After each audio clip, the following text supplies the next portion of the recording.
Aujourd'hui, nous allons apprendre à créer une vidéo dans laquelle l'utilisateur peut faire des choix. Ces choix vont influencer la suite de la vidéo. C'est ce qu'on appelle le vidéo branching ou les embranchements vidéo. Donc, dans cet exemple, on a une vidéo d'intégration de nouveaux collaborateurs avec un avatar qui va permettre de présenter différents contenus. L'utilisateur est invité à choisir la suite de la vidéo et à naviguer via ce menu de navigation dans les contenus qui l'intéressent le plus. Pour ce faire, j'ai créé un nouveau projet au format 16:9 dans lequel j'ai déjà préparé mes éléments graphiques dont j'aurai besoin, à savoir le bouton d'accueil, le bouton play et mes petites vignettes vidéo qui vont servir de bouton. Je vais créer un nouvel écran avec vous. Ce nouvel écran sera mon écran d'introduction. Au préalable, je vais préparer mon contenu et notamment, j'ai découpé ma vidéo en plusieurs segments. Chaque segment correspond à une scène, donc ma vidéo est coupée en plusieurs sous-vidéos. J'ai dans mes fichiers déjà la vidéo onboarding, la vidéo team, la vidéo tools, ainsi que des images qui le représentent que je vais utiliser dans mes petites vignettes. Sur le premier écran, je vais venir rajouter ma première vidéo en glissant, en déposant, et je vais pouvoir utiliser les outils, les options de l'interface pour pouvoir la mettre en plein écran. Dans les options de ma vidéo, j'ai la possibilité de la mettre en lecture automatique et d'afficher ou non les contrôles du lecteur. Donc je ne vais pas afficher les contrôles du lecteur et je ne vais pas non plus à choisir la lecture automatique pour cette première vidéo, étant donné que certains navigateurs peuvent bloquer les vidéos quand il s'agit de la première vidéo pour pouvoir préserver les utilisateurs d'un usage intempestif de publicité vidéo ou audio.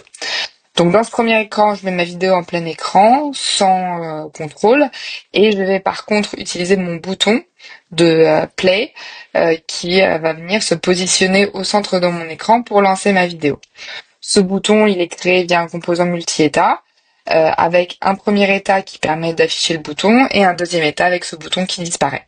Sur ce premier état, je vais venir rajouter une action qui va me permettre de lancer ma vidéo grâce à l'action interagir avec un composant.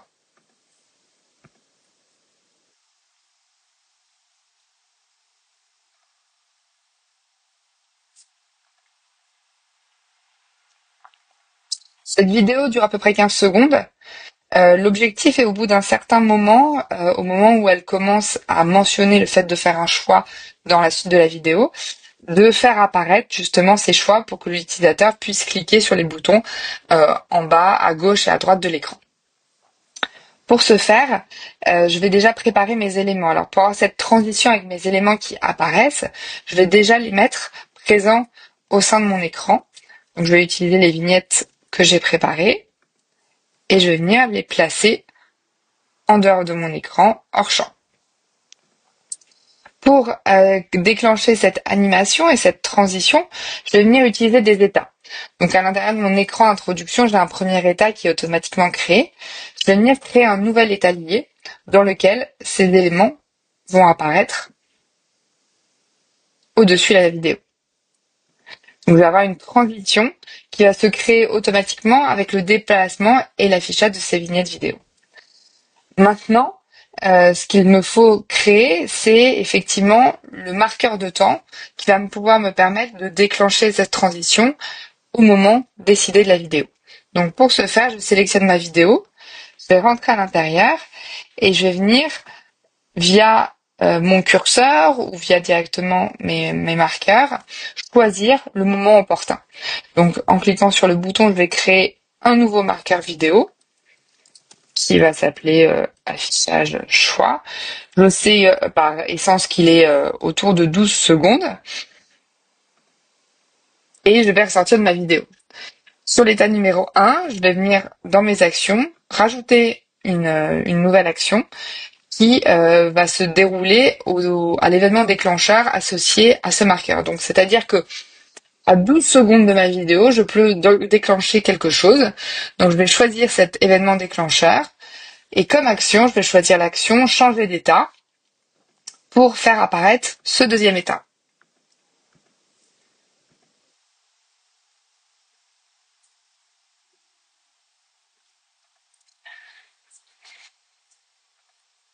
Donc je vais relancer et prévisualiser instantanément. Et donc on va regarder la vidéo jusqu'à ces 12 secondes. Ce marqueur de temps devrait déclencher l'affichage de ces vignettes. Donc vous voyez bien ces vignettes apparaître avec le bouton play, donc ça veut dire que ça il a été oublié dans la création, donc je vais m'assurer qu'il disparaît bien. Et donc là j'ai les effets qui sont déjà pré-programmés, des effets de hover qui arrivent sur les vignettes. Maintenant ce que je vais faire, c'est que je vais créer les vignettes Teams et Tools et l'action qui va me permettre en cliquant de pouvoir rediriger vers le bon élément de la navigation. Donc déjà je vais retourner dans mon écran, je vais comprendre ce qui s'est passé sur mon état numéro 2. Je vois dans mon état numéro 2 que, en fait, étant donné qu'il y a un marqueur par défaut sur mon bouton, je vais le désactiver.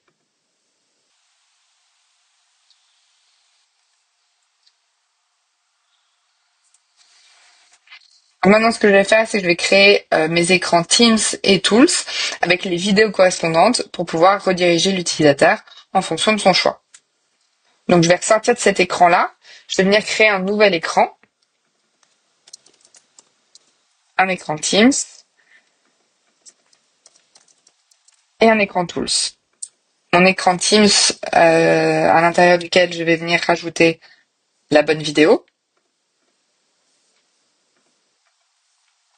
Celle-ci, je peux la mettre en autoplay, étant donné qu'il ne s'agit pas de la première vidéo. Et sur Tools, je vais faire la même chose.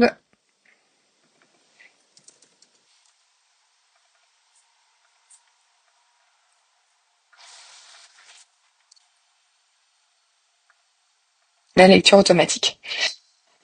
Il me reste ensuite à créer les actions. Donc ces actions de redirection, ces boutons, je peux les créer directement depuis l'état 1, sachant que par héritage, les actions que je vais créer sur l'état 1 vont apparaître sur l'état 2. Donc je sélectionne mon premier élément, Teams, je vais rajouter une action en disant, quand je clique dessus, je vais changer d'écran pour aller à l'écran correspondant. Et pour Tools, je vais faire la même chose. Donc comme je vous le disais, par héritage, si je vais dans l'état numéro 2 et que je sélectionne ces éléments, je vois que l'action a bien été paramétrée.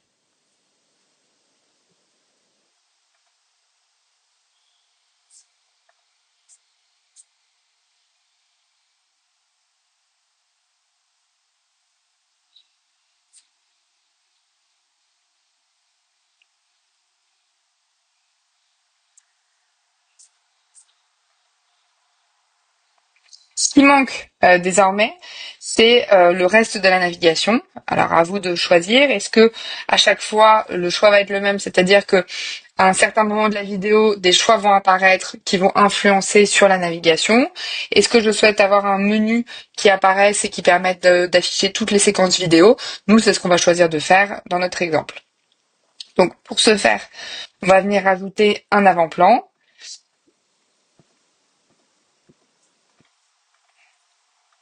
Donc pour ce faire, on va venir rajouter un avant-plan.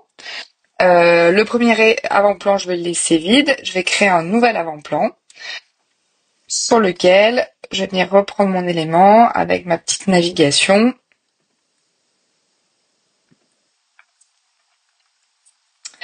Je vais venir positionner en haut à gauche.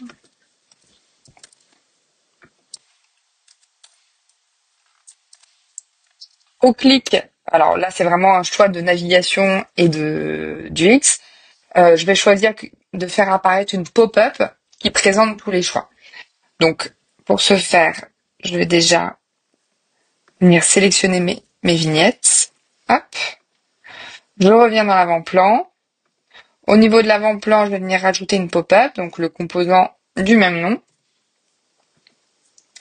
Cette zone interactive, je vais venir la placer au-dessus de mon bouton. Et je vais doubler-cliquer dessus pour éditer le contenu de ma pop-up. Donc dans ma pop-up, je reviens mettre mes vignettes. Je vais même en rajouter une troisième qui correspond à l'écran d'accueil.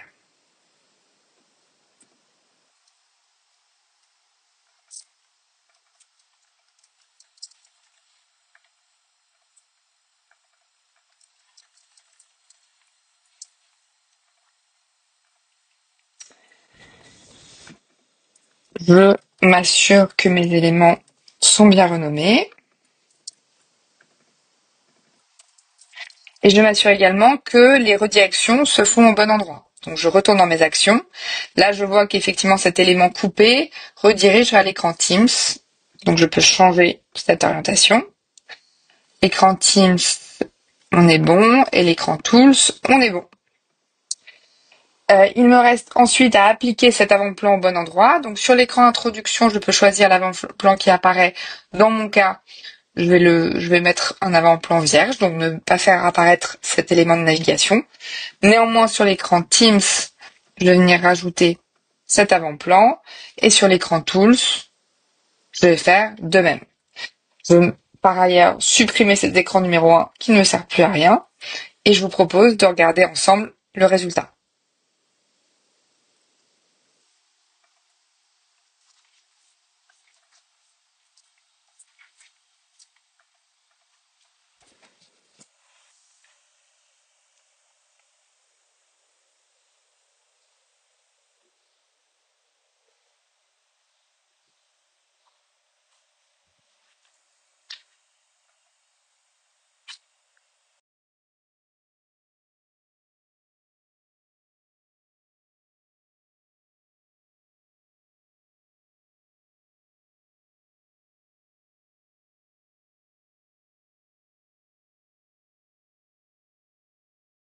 Vous savez maintenant créer une vidéo interactive à embranchement avec PandaSuite. Testez, explorez les différentes possibilités de création et n'hésitez pas à consulter notre documentation pour aller plus loin. Votre vidéo interactive une fois prête, vous pouvez la publier sous la forme d'une web app, d'une application mobile pour iOS et Android ou même sous la forme d'une bande interactive. À bientôt!